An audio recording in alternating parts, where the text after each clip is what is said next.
RedBudWriters Guild are so thrilled to bring you our new collection, Everbloom, Deeply Rooted, Transformed Lives and How to Live Them. In this book, we'll be telling you our own stories, and through those stories, inviting you on the journey. We will share with you writing prompts and prayers, which you can join in and participate with us in answering and responding to as you move your way through the selections in this collection. We are dedicating this book to all of you, our readers, and that would be all women who have yet to find freedom in Christ in order to embrace their story and share it with the world. And there's so many of us that feel silenced and that we don't have a voice in the culture today. And our hope is that you will take a risk and engage with us in this book and join us in the journey of raising our collective voices for Christ and for our communities and for our culture.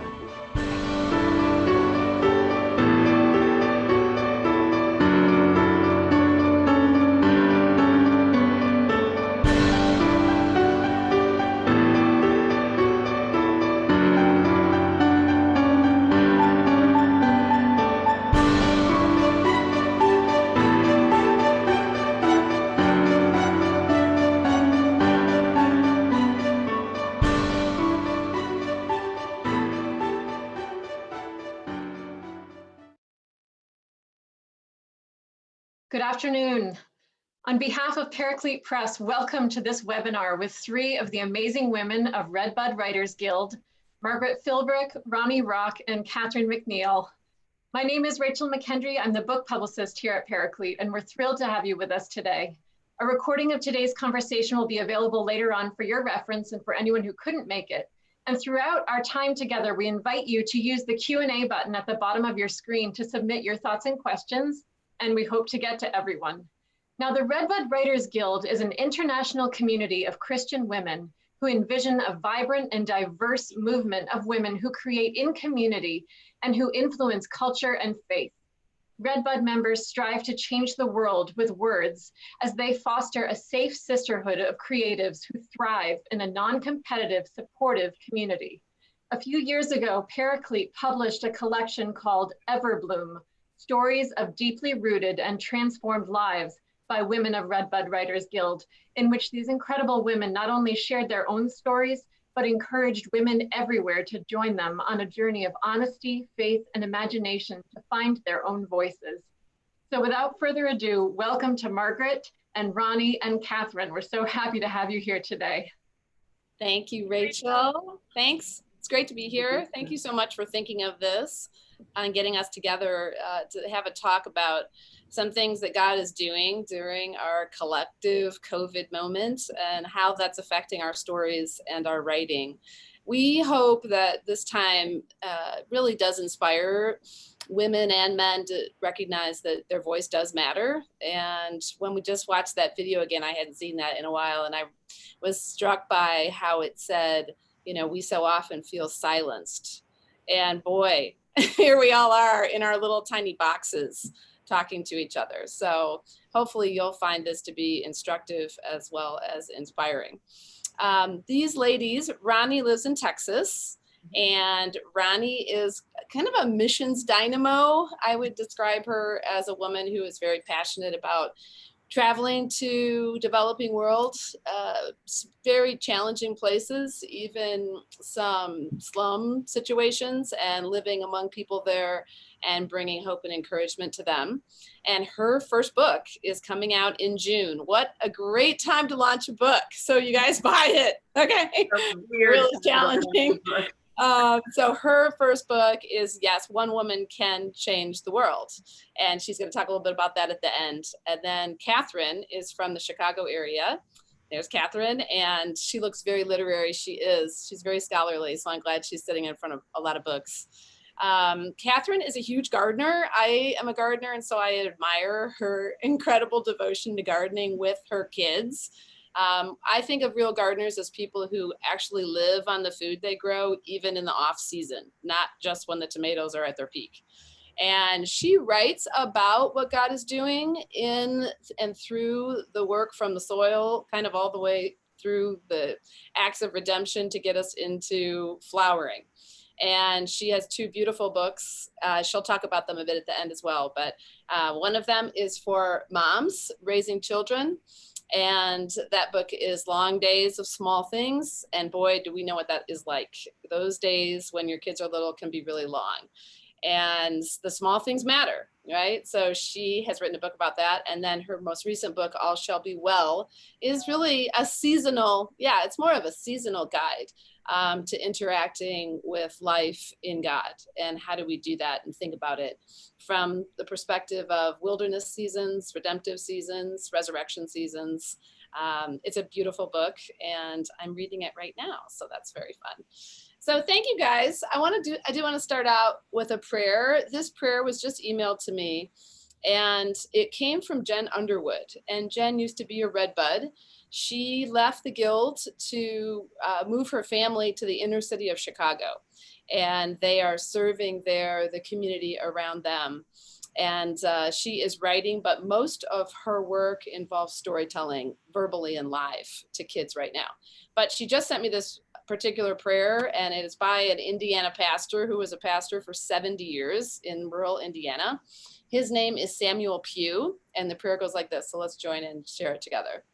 The Lord be with you all. Oh God, when I have food, help me to remember the hungry. When I have work, help me to remember the jobless.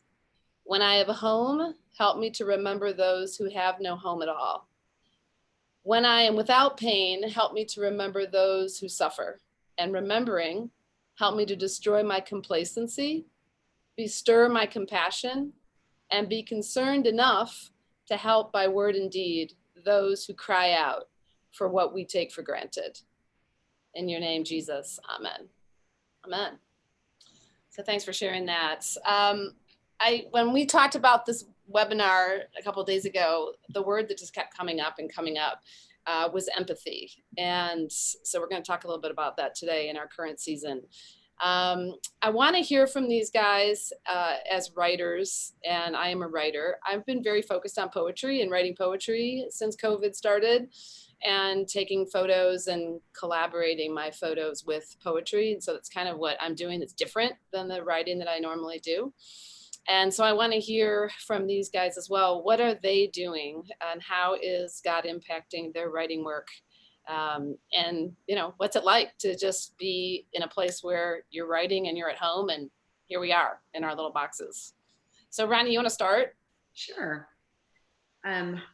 Well, I will say it is definitely different to be preparing to launch a book in this season where things that are usually traditional to launching a book, like signings and getting to go to bookstores and things, none of those things exist. So this world of tiny boxes and virtual worlds of social media becomes so important. I will say that in some ways, my life hasn't changed much at all. I do write stories of hope for orphan outreach. And that is something that continues to this day. And I think because of that, there is a place in my heart that allows me to continue to be fed some hope in the midst of grief and in the midst of the wondering. I noticed that people have stopped talking about the days of quarantine, and now they're starting to number the weeks of quarantine as we all still struggle through what does it mean and what will life be like on the other side. But I think for me personally, just the giving myself space to journal and to lament at the same time of being able to embrace this indescribable hope that continues to live in me because of my faith in Christ, and knowing that our souls, I never knew our souls were so malleable. I always thought spirit willing, flesh weak, and kind of viewed not just sin nature and things or the things that we struggle through, but just kind of us. I was like, I'm just a bag of bones, we're dying at the time we're born. but I didn't realize how malleable our souls were until the season, and how grief and hope and frustration and longing and questioning and peace and all of those things can live and kind of duke it out, that you still have space in the same soul. And that has given me just a greater appreciation for our design in the midst of not having great answers, and in the midst of having days where I just want to turn it all off and stay in bed. Mm-hmm. I remember you talked or mentioned at one point about, and your selection in the Everbloom collection talks about an experience you had. I think it was in Kenya? Yes. And I just wanted to hear, could you tell a little bit about how you see, because it is a worldwide pandemic, how it is really working to unite us in ways that we've not ever been united to the developing world before? I'd love to, and women especially. Yeah. So the majority of the stories that I write vocationally and then also in the book they're from developing country perspectives. And the book is about me, suburban, had mostly everything given to me, real life of privilege, and how my life was definitely turned upside down, and how I learned a lot from these women, and continuing to be changed. And what I'm seeing right now, as we let go of in the United States, I think in particular, and then in industrialized, more technology-driven societies, we're so time-based and we're so productivity-based, and those things that we are coming unhinged because we don't have, our bullet journals just aren't doing a lot of good for us right now, and our calendars aren't doing good for us. But what I'm finding in the midst of this is even a greater appreciation for the women and for the cultures that I've gotten to spend time with. We are far more like, even though we are still privileged beyond belief in our country, when it comes to family, when it comes to the way time feels right now, is far more like my friends who are in developing countries, that it is event-based, it's moment-based, it's wrapped around seasonality, it's wrapped around when the sun rises and when the sun sets, and far less around, oh, here's the thing that I want to have done at 9 o'clock, because at 10 o'clock I've got this other thing, and 11 o'clock I got to take the kids here. And so my prayer in the midst of it, and then in watching people become so creative, to watch God's creativity start to rise in people in unique ways, in the ways they're caring for folks, in the way they're praying for folks. I'm just seeing we are far more alike than we are different. Mm-hmm. And my prayer is that when whatever the next normal starts to look like, mm-hmm. that we in our country will learn from this moment and realize that we don't have to be so time-based, and we don't have to be so productivity-based, that there is a place for, definitely a place for stewardship, but there is a greater place for community, and there's a greater place for mutual caring for each other. Mm-hmm. And so that's my prayer right now, is that we don't become like the children of Israel and like go, oh Lord, manna, manna today, and then tomorrow complain because like, where's my sirloin? Mm-hmm. So I'm just, mm-hmm. that's my prayer, is that we don't become short-sighted. Yeah, thank you for that. Boy, I agree. I remember when one of our friends from Uganda said, you Americans, we feel so sorry for you because you're slaves to time. And we are like, slaves to time? I mean, what does that even mean? Well, now I know. I think I have a much greater perspective on what that means to be enslaved to the hour blocks of time that you're trying to get everything check, check, check. So Catherine, can you talk about how your life is different with your kids and your writing commitments and your garden? How's your garden coming? Oh, it's coming. It's still very much not spring here yet, but we start planting even when there's snow on the ground. So the garden is on its way. Good. How has my life and work been different? In a lot of really important ways, it's not that different. My husband and I are still employed, and we are healthy, and You're that's still married. You're still married? still married. Good. That's good. Yeah, actually yesterday was our anniversary. So Oh, happy anniversary. um, and I've always worked from home most of the time. I've gone into an office once or twice a week, but for the most part, I've been able to do my work from home. So I'm still working from home, but now my husband is also working here in the same space, and my 3 kids are all trying to do school here in this space. So things have gotten really chaotic for me. You know, some people are struggling with too much time and not enough people, and I have not enough time and a lot of people. But I'm grateful for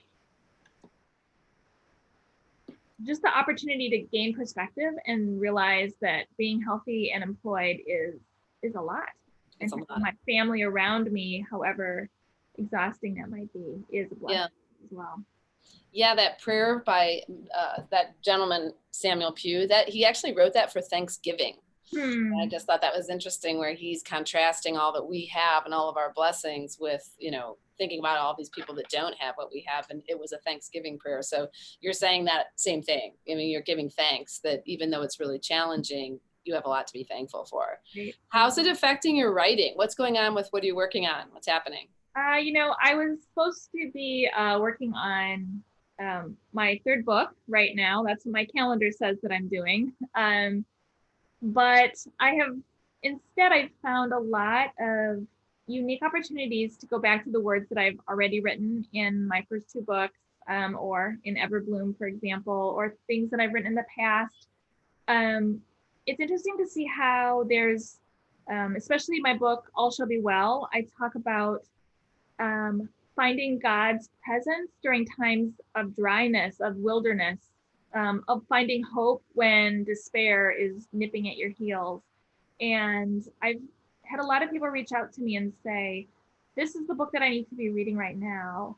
And that's been really an honor. I've had church reach out to me and ask me to do a little talk with them over Zoom. I've had other people reach out and say, all shall be well is the message that we're needing right now. And certainly long days of small things for the people who are at home with children and unable to even go, you know, to a park or to a pool or to the mall for a change of pace. It's been interesting to see how God has provided opportunities, not for me to write the future words like I was looking forward to doing right now, but to really marinate in the words that He'd given me in the past, and to see how those can continue to be useful to building up and encouraging people in the season. So that's kind of where I've been at. Not so much writing new content, but looking for ways that I can be a faithful steward of the words that I've already written.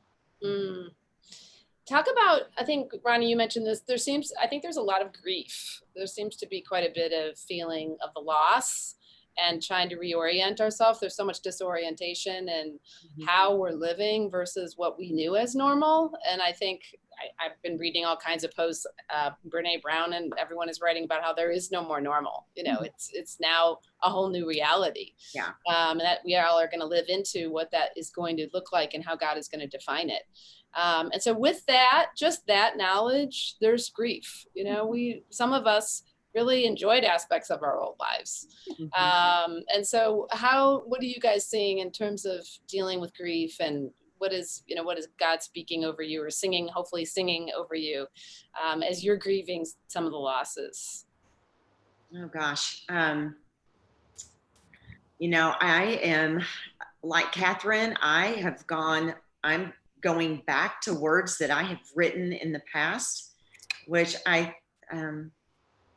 it's those Ebenezers, right? That you don't even realize that you have stacked stones at a point in your life until you look back and say, oh, wow. And the Lord is so faithful to remind you of, like, remember you were there. And now I want you to remember what it felt like. And I want you to remember what I promised you. And I have always said that if I ever write another book, which who knows if I will ever, This keeps going, probably not. So if I ever write another book, I've said that I might actually write a book about grief, but grief from a different perspective. I have incredible friends and authors who have written just exceptional books about grief and living in pain and living in a world of unanswered prayers and those things. And what the Lord keeps reminding me in this season is, remember, I've taught you how to befriend grief. Remember, you've lost both parents. You've been through times of that complete, like, it's like the atmosphere changes around you, and you've got to figure out how to breathe again, because you're choking on just trying to understand what life is going to be like stepping forward. And so even in this season where it is so different, because it's not like a single moment in time that we all then rally to grieve around. It's every day there is a new story, and every day we're still wondering. But I am still holding on right now to reminding myself of grief's purpose. I liken grief to like a middle school kid at a school dance that let's just say sixth grader. That was the worst year of my entire life. So that she is, she really wants to be your friend. She does, but she is awkward and her feet are too big. I'm talking about myself. Her feet are too big, and so she gets close and steps on you, and she just crowds the space. But really what she wants to do is remind you of beauty that lives within this clumsiness and this awkwardness and this trying to learn to breathe again. And so even in that, I'm holding on to that right now and reminding myself that grief and hope, they do hang out together. They are close friends. And scripture tells me that because the Spirit of God lives within me, that it enables me to grieve and hope simultaneously.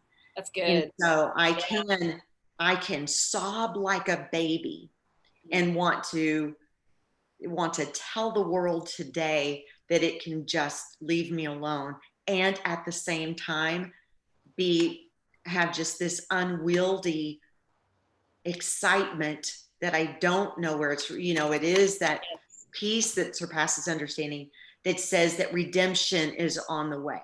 Yes. And so that's how I'm doing it. I know, Catherine, I know that you're feeling much the same way, and your writing also teaches that too. So yeah, Catherine, can you talk about empathy a little bit? We talked about we were looking at 1 Peter 1. I'm just going to read that quote. So be truly glad. There is a wonderful joy ahead, even though you have been grieved by various trials. These trials show that your faith is genuine. And so can you talk a little bit about what you're seeing in terms of that idea and the grief, but yet what's coming? Yeah, absolutely. This concept of hope and despair right next to each other, and finding God in the middle of suffering. These are just things I've always come back to again and again in my life and in my writing. I do think a lot of times we're being asked right now to sort of summarize, like, what is it that we're learning here? What is it that God's teaching us? And I think that that's not necessarily something that we're going to be able to answer. We'll look back 10 years from now, maybe, and say, wow, God was planting amazing seeds in my life during that time. But in the moment, it was crisis. In the moment, it was struggle. And I think that's okay. And when you mentioned empathy, I think it's okay for us to just say, this is a season of grief. Ronnie was talking about our addiction to productivity. We don't need to be productive in our grief necessarily. God is being productive in our grief. But we don't need to have that pressure to, what am I learning here? What is God teaching me? We will have a chance to see that, Lord willing, down the road. All Shall Be Well's initial title was All Things New, because God is always bringing things around to redemption, resurrection, and spring. But we're not in that season right now, and that's okay. It's okay to just be in suffering, and just be here in that. And my prayer regarding empathy is it seems like such a unique time in that literally every person in the globe is suffering. It's a global pandemic. We're not all suffering in the same way. You know, some people are in intensive care, some people are on death's bed, some people are healthy but afraid. Some people have lost loved ones, some people have lost jobs, and some of us aren't. Some of us are just having more anxious struggles, worrying about what's going to happen, worrying about loved ones, worried about people in the healthcare industry that we love, trying to figure out how to stay employed with everything going on. And I see so much competition in our suffering, you know, who's suffering more? Those of us who have a house full of people or those of us who are alone, you know? That's so American, isn't that sad? Yeah. That's a grief in itself that thought is going on. And my prayer is that we can say, you know, we're suffering in two different and even opposite ways, but literally everyone is suffering. And what if we could learn to have empathy for each other? And that's what I pray for my children every day, that during this time, that they and their generation will be really strengthened in these skills and these muscles of empathy, that someone else, any person that I see, the people walking down my sidewalk, the people that I pass at the grocery store, if I go to the grocery store, everyone is in the same boat, even though it looks different. So can we just learn to care for each other and learn to be gentle with each other? That's my prayer. That's a good prayer. You know, I just got this email today from this lady named Jennifer she runs the assisted living center where my mom is right now. And she said that over the weekend, unannounced to them, a whole long parade of people in their cars with balloons, with their children hanging out the windows, circled the place yelling, "We love you," and singing songs, and the balloons had messages, and they created a car parade. And it was for the healthcare workers as well as their relatives who are trapped inside and they can't go see them. So, you know, that's an empathetic action to the fact that they're suffering, you know, and they're suffering. They can't see their relatives. I can't see my mother. She's there and they're not going to let me in there. So I just thought, you know, there is a lot of good and creativity, Ronnie, you were talking about, that's emerging from the fact that we are suffering and we need to be able to think and pray through how to deal with it. So I just thought that was very encouraging and good. Yeah, go ahead, Ronnie. I was going to say, it's just reminding ourselves that we don't have to do great in what our minds design as great and mighty things, right? We want whatever the thing is that we do during this time to be significant. We want our time to be significant with our kids. We want every conversation to be meaningful. And that is pressure we place on ourselves. The Lord has never placed that on us. He just says, whatever is in front of you to do, just trust me that I've set it there for you. And today, just let your hands do good with whatever I've set in front of you, knowing full well that you only see a tiny piece of the story that is actually being written in this season. And so we need to give ourselves the same empathy we give others, and we need to give ourselves grace. And then there's no space for competition right now.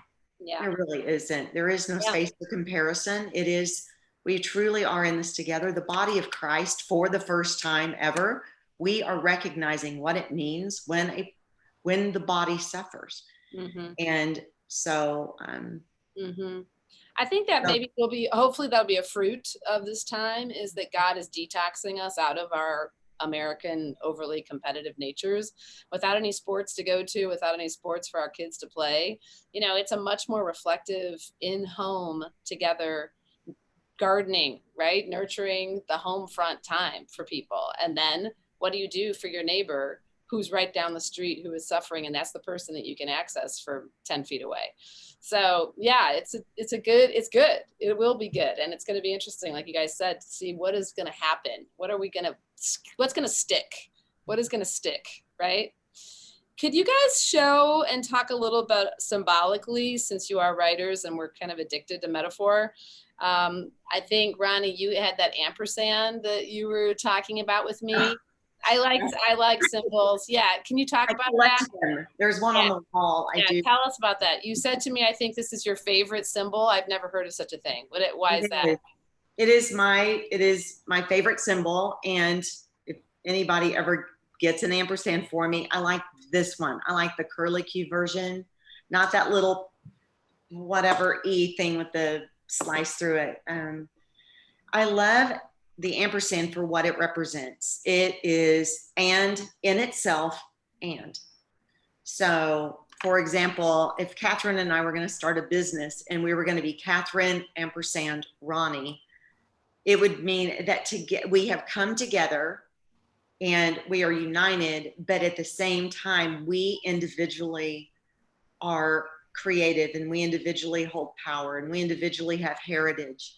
And that's what I love. And when I think about the Lord and I think about the storylines that he has crafted in us and continues to craft in us, to me, they are far more connected by ampersands than they are. He writes a storyline, he scratches that one out and says, okay, now we're done with that chapter. Now we're going on to the next one. And I know that folks might not agree with me on this. I know that there are folks that say, no, you focus on one thing. And if you're a mom, you just be the mom right now. And if you're the wife, just be the wife right now. Or you have the career right now, or those things. And I see God is saying, no, it's okay. I've got some ampersands. I'm going to use ampersands in the midst of it. I'm going to show you that additively your story and additively the gifts and talents that you have, those things are crafted together. And even in this is an additive to our life. It's not a disruption. It really isn't. It has disrupted our time and our moment, but God is a redemptive God. And I think he's going to redeem our definition of what time looks like. I think he's going to redeem. I pray, oh my gosh, in my own life, I pray he redeems what I think time should look like and what success should look like and those things. But I think that when all is said and done, we're going to look at this and say that no, God just had ampersands. And this was a piece of the story that he has woven in to a beautiful redemptive destination. Catherine can talk about beautiful redemptive destinations.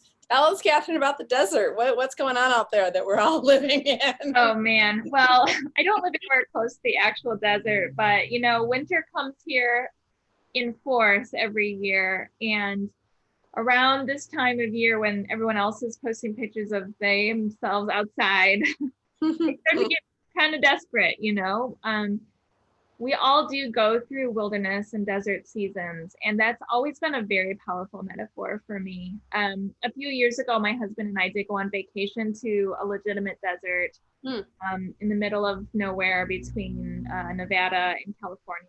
And it was truly like being on a planet from Star Wars or something. It was just, it was nothing alive as far as I could see. It was beautiful. Wait, why did you choose this destination for a vacation? I just kind of need to know that. It was gorgeous. Okay. I write about a lot, the beauty of the wilderness, you know. But a few months, maybe even years later, you know how our phones know what we're interested in and they tell us, my phone started getting all these updates about this incredible desert bloom that was occurring right in the same place that my husband and I were in. And it turns out that this absolutely lifeless and barren place bursts into just gorgeous color once every many years when the conditions just happen to be right. And isn't that just so how things are, and that kind of ties into what I was saying before, in that it might look barren right now and it might be lifeless, and I don't want to downplay that in any respect. We have people probably on this call right now who have lost a loved one in the past week under horrible circumstances in which we can't even say goodbye. In no way should we downplay the true trauma and lifelessness of this moment. And yet, I know that God is the one who has said to people in the wilderness for thousands of years, I'm doing something new in your midst. and you won't see it right now, but you will see it. It will burst into life. And we won't all be here to see it, but God's work is greater than what he's doing today in me, like he's doing something today in me, but he's doing something on this creation. We get to be a part of it. And I was just writing today about what it looks like to trust God in the midst of this, because the prophets are always saying things are bad and they're going to get worse, but God is forever and from everlasting. And so therefore we will rejoice.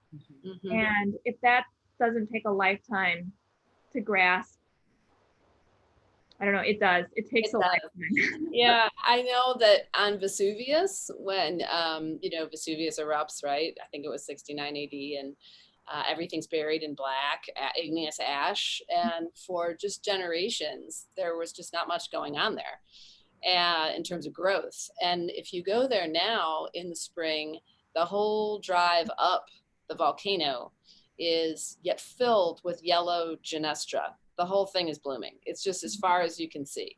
And yet, look how long it took, and to get to the place where we get to have that view today. And yet it was from death. That's what it came from. Yeah. And this is why we need stories, is because we can't see in our moment of death the life that's going to come later, but we can remember the stories from our past, or from our ancestors, or from the Bible, or from Vesuvius, or your life, or each other's lives. We need to lean on each other's stories, because every winter does result in spring, and every desert does burst into flower. And when we aren't in that moment, we need the stories. Yeah, I know. I feel like that's one of the great blessings of the Guild. I've been in the Guild for 10 years. 10, I can't even stand that happened. 10 years. I don't know how that happened, but so many. I've never been to the parts of Kenya that Ronnie has lived in, and I've never been able to grow, the kind of vegetables that Catherine and her kids grow. Mine just haven't done as well. And I used to live right next to her in town next door. I don't understand this, but you have to learn how other people are growing, and what is God doing to grow them. And those stories then give you new ideas, and new life emerges from what they're doing. And so I think that's something that's exciting about what's going on here, is that, we get to have this conversation because Rachel was sitting in church and she was hearing again the story of Mary Magdalene going to the tomb, seeing the empty tomb, and running to tell. And now that story is, inspiring her to think, well, let's get people together who are women, who are talking about, they're running and telling something that God is doing in their own lives, and in the greater story of what hopefully we can see a tiny, tiny bit of he's doing. I think that I'd like to talk a little bit for people too about how are we going to get stronger? How does our story, how can we be courageous in this moment? Or how is the Lord potentially going to make us stronger out of the grief that we're suffering, the losses we're suffering, the change we're enduring on a daily basis? Ronnie said, courage has nothing to do with strength right now. And that kind of struck me. I mean, I wrote it down when I talked to you guys, and I just would love to hear you expound on that a little bit. What do you guys think? Either one of you, what do you think? Ronnie, go ahead. Oh. Yeah, you said it was your quote. We'll start with you. It was my quote, because I've grown up in the US. I grew up as a bootstrapper. I grew up in this world where you don't depend on anybody. You don't, I write about it in my book. I had an aunt or a cousin who was hell-bent on the fact that I was going to learn to drive at 13 years of age, because I wasn't going to depend on anybody if I needed to get anywhere. So she wasn't going to wait until driver's ed. I was just going to learn how to drive, and I was going to be able to make my own way. And so the picture of what I had always had of courage was a big, muscular, brawny, hero kind of courage. And what I have learned, though, over time in meeting people who have taught me through a tremendous amount of stumbling. I am not one that I don't learn quickly. I stumble through a lot, and I'm so thankful for the Lord's grace and his mercy and his sense of humor in everything. But I have learned that real courage is courage that in the midst of the fear, in the midst of the questioning, in the midst of the wondering, just takes the next step. And it's not trying to run to the next step or to try to be brilliant. But it is just, Lord, I'm going to trust you again. I know that the adage of do the next right thing in love, right? It is, I'm going to take the step, and my legs may feel like noodles right now. And I honestly don't know if if I step, if it's going to be solid ground or if I'm going to fall to my knees, but I am going to take the next step, and I am going to, if the Lord wills, I'm going to live to breathe another day. And I am going to, again, do what is in front of me to do. And that may not look courageous at all. I'm also going to be, though, I am going to be courageous enough to not try to figure it all out. And to keep my mouth shut and to not try to be the expert. I know we fill in gaps, right? We don't like silence. We want to have a good answer for folks. We want to keep the conversation going, right? I mean, we do. We're like, oh, silence, or just sitting with somebody. I think about Nowen, who wrote that the best thing we can do for someone in grief is just to be with them, right? It's not to try to come up with the great things. I mean, we mess people around with scriptures and stuff, and we're like, oh, here, try this one, try that one. And the Lord's like, will you just be still? Trust me, just be here, just be present, watch me be present. And then, honey, we're going to take the next step. And we're going to take the next step. And it's okay if you don't feel brave. It's okay if you don't feel strong. You're not required to be strong right now. And that's, to me, that is comforting. It does allow my lungs to be filled just a little bit more. Yes. Because I'm not trying to fill them on my own. Yeah. I think also that I picked up off of, I had to read Ronnie's website before we did this conversation, and she has a saint on there that she references. I'll probably destroy her name. She's from 1700, so hopefully she'll forgive me. But Marguerite Bourgeois from Montreal, Quebec. And he was the first saint from Canada. Yes, the very first saint, right, of Canada. All you Canadians. And, living in just deeply impoverished times, and yet founding the first school for girls, as well as the Fraternity of Notre Dame up there. And so, that communion of saints, I think that, we have to keep in mind, they've come before us. They've lived through harder times than we're living in even. And yet beautiful things emerged out of their lives. And so I think that that's something that we can lean into and rely on as well. Catherine, what do you think? What are your thoughts on courage and strength? Anything?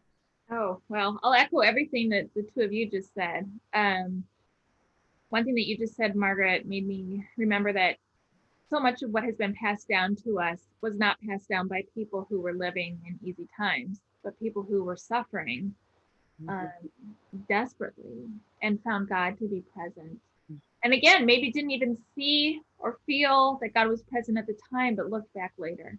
And that has been true in my life. Again, desert metaphor, the desert blooming. But I write in all of my books, I end with a few practices, ways that we can just remember God's presence. But they're simple, it's like take a breath.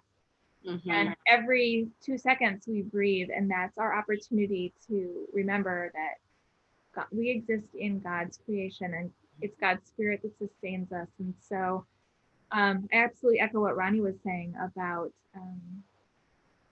just do what you can do right now, this thing that's in front of you. We've had to let go of so much. I think of those games where we are blindfolded and we're spun around in circles, and then we're asked to go pin the tail on a donkey or something. And we don't get it right at all because we aren't built to be able to function in so much disorientation. And that's where we are all at again right now. We are all blindfolded and spun around, and we have no sense of where we're at or where we're going, but God knows. Mm-hmm. And we can just take a breath and lean into Him, embrace that silence or the chaos, whichever it is that God has offered you right now, and keep going. And later see what has bloomed. Later. Yeah, I love what you said. I can't remember which one said it, but that notion that God is, I think Catherine, you said God is being productive in our grief. Mm-hmm. So let's let him be creating and making all things new in the hard places, and just believing that is happening, and thereby refining the faith that He has gifted to us.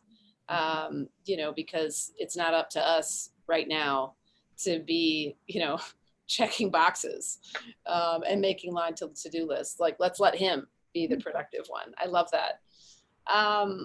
Tell us a little bit about what you guys are reading. I brought this book I'm reading right now because I love it so much. This was just given to me by my very dear friend who lives in Wheaton, Illinois. It's called Beholding and Becoming. And she's got a quote in there. This is by Ruth Chow Simons. I'd never seen this book before, but it's The Art of Everyday Worship. And she does the art for the book. So I love that. I grew up with a mom who's a painter, so I'm crazy about that. But she said in this book, and I wrote this down, she said, God doesn't care about how fast or flawlessly we get to our destination. He cares about the way that we get there, right? The way, the truth, and the life by which we get there.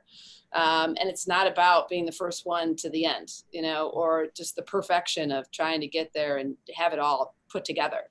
But it's the way, it's the process, and how we're getting there. And I came across that in that particular book. What about you guys? What are you guys up to in your nightstand piles? And if it's nothing, that's also okay, right? We're not talking. I'll answer first because I can answer quick. Okay. You can see I'm surrounded by piles of books, and this is just one room in my house. I have piles of books everywhere, but I've even very strategically created a career for myself that requires me to read books. But I'm not really reading anything between my jobs and my kids. From when I wake up until when I lay my head down, I'm pretty much, there's something being asked of me. But I do have one novel that I'm trying very hard to get to the end of. What is it? Tell us what it is. It's called Crossing to Safety. Oh, Walter Stigner, right? Well, Yes. Is that right? Oh my gosh. Yes. It's set in Madison, Wisconsin. It's set in Madison, Wisconsin. Incredible. Yeah, but it's, normally I read practically several books all but at the same time. But yeah, this is not a good season for marinating for me. My husband is reading that book right now, and I am just cracking the whip for him because I love it so much. I'm like, you've got to finish it before we emerge from COVID. Come on, finish it. So hopefully, but keep going. It's worth it. What about you? I'm actually close to the end. I just get about 2 pages per Amazing. day. So the sailing event has happened, the sailing crisis. Okay, never mind. Ronnie, go on. What about you? Well, I will tell you that if you are an author and you have written something that is really deep right now, I am slogging through it.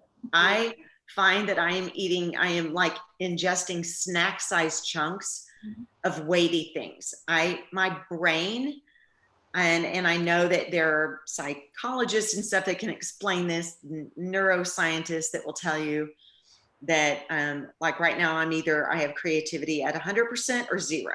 I have energy at 100% or 0. And if flatlining, when I flatline, it is over.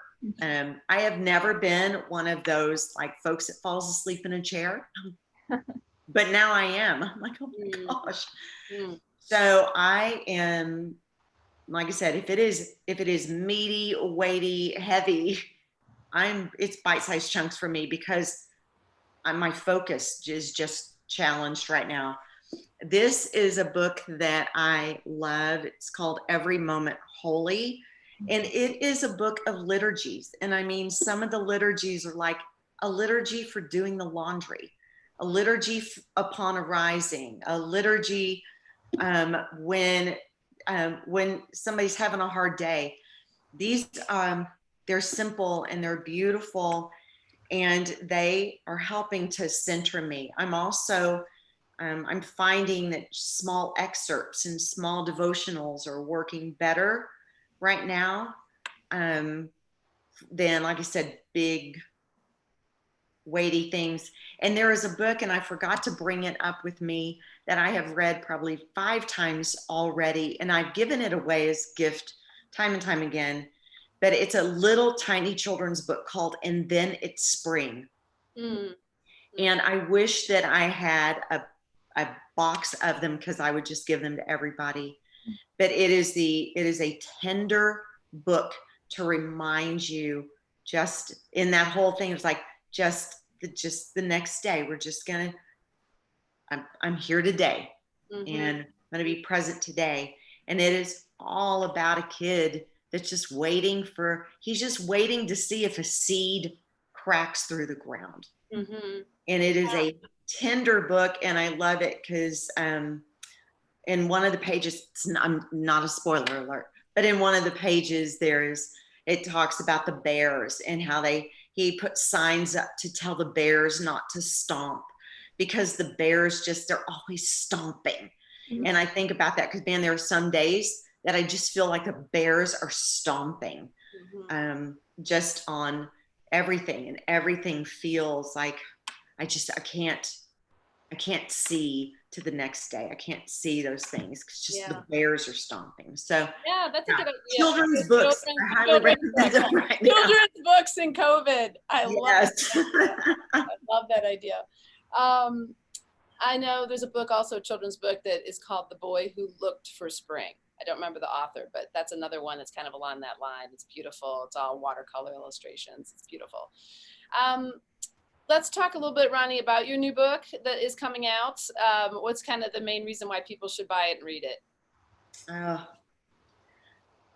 Because you're going to meet some amazing women who you're going to find out are a lot like you. The book, the subtitle, when somebody goes, "What's it about?" and I go, well, the subtitle pretty much speaks for itself. It is reclaiming your God-designed influence and impact right where you are.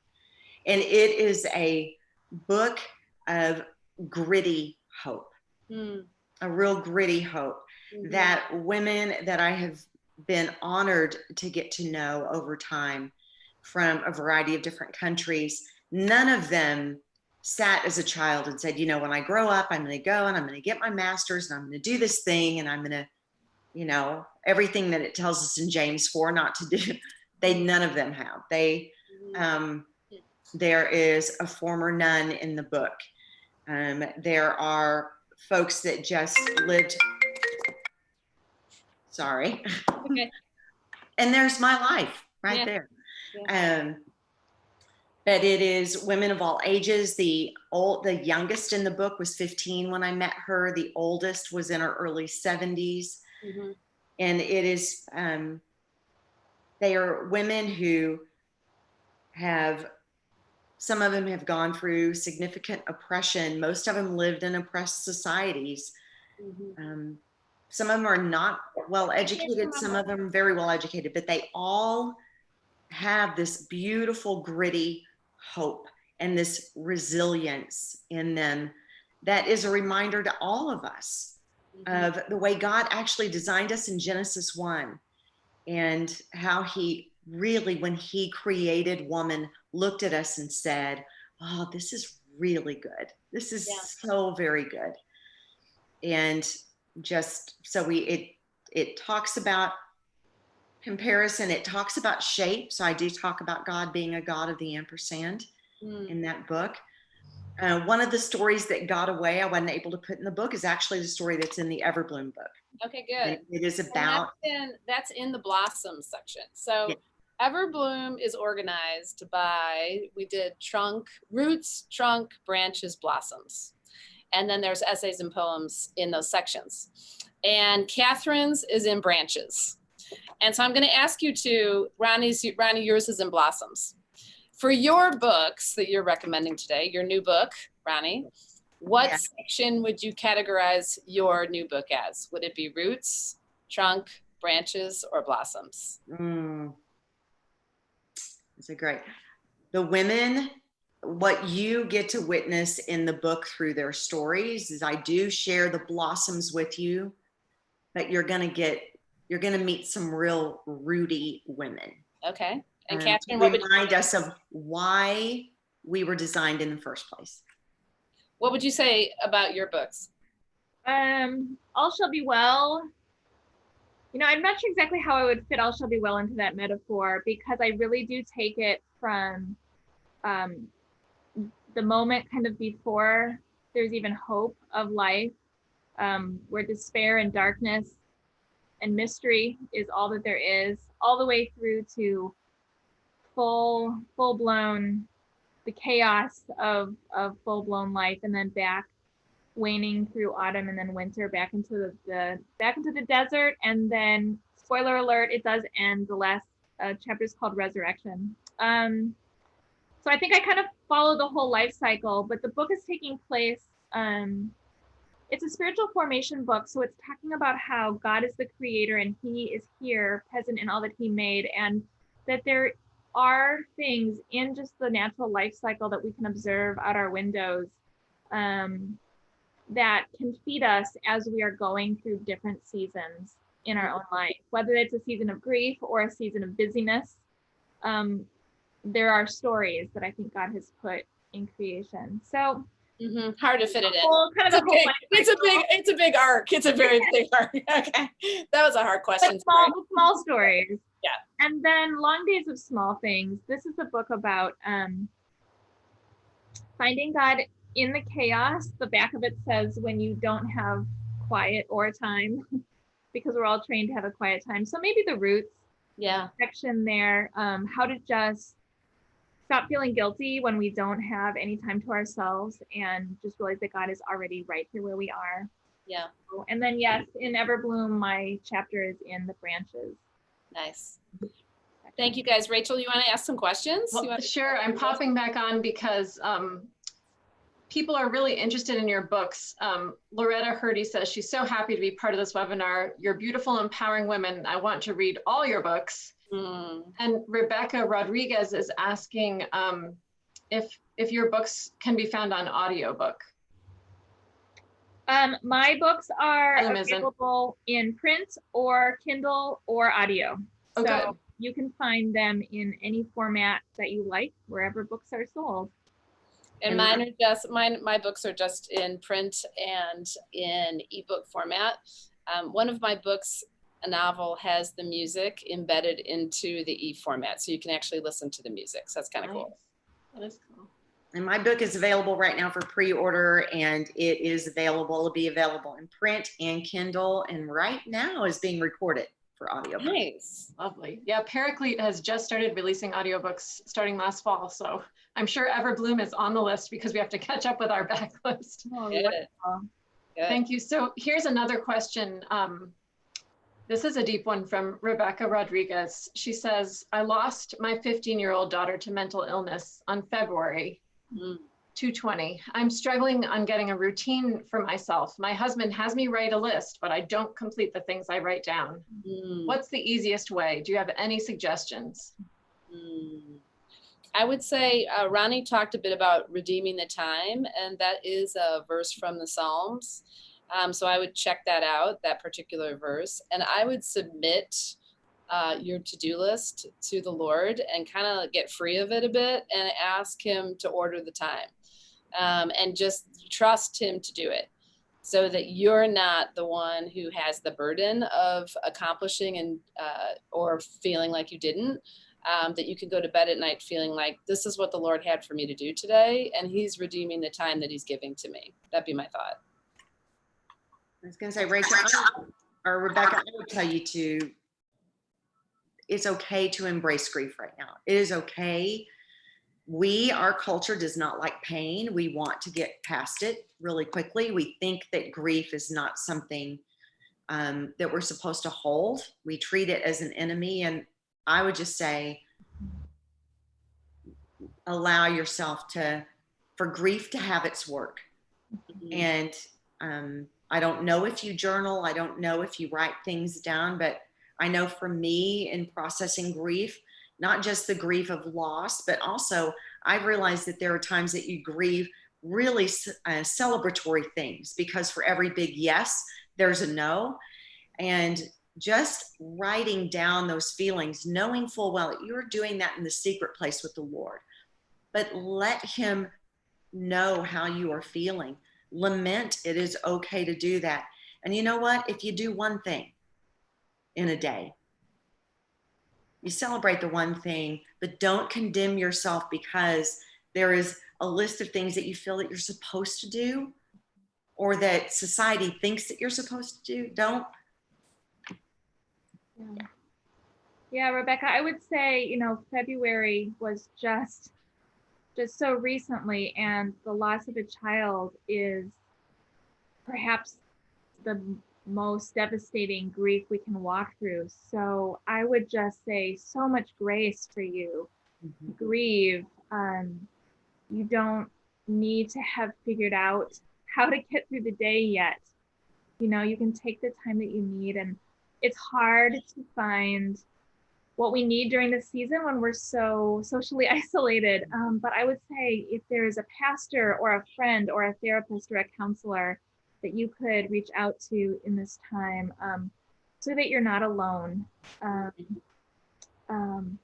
But absolutely, I am barely making it through my to-do list, and I'm not having to deal with a lot of grief. So I would just say so much room for you to not be accomplishing right now. And prayers for you as you struggle through this season of grief during such a difficult time.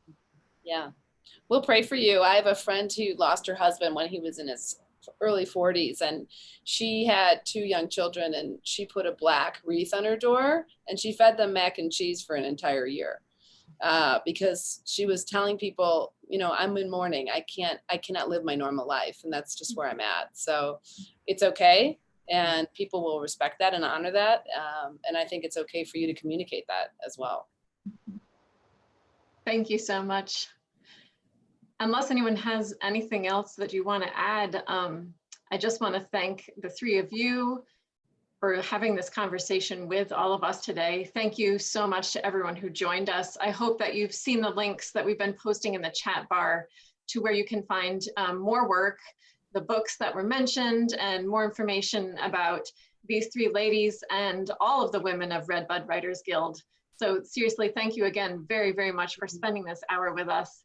Everbloom, Stories of Deeply Rooted and Transformed Lives, is available from your local booksellers, and it can be purchased on our website, paracletepress.com, at 20% off today. And free shipping is available this month on orders over $45. So please consider this book for your book club or for any of the women in your life who could use some inspiration, who could use some encouragement in finding their own voice. Your generosity will help support RedBudWriters Guild and Paraclete Press in our ongoing work. So we hope, again, that you enjoyed this time together as much as we did. And we hope you'll join us for more of these webinars with our authors. The calendar is available on our website, paracletepress.com. Our prayers are with all of you for health and safety. God bless you. Thanks again, Margaret and Catherine and Ronnie. Thank you so much. Everyone, great to be with you. Thank you so much. Take care. It's our pleasure. Care. Bye-bye. Okay, bless.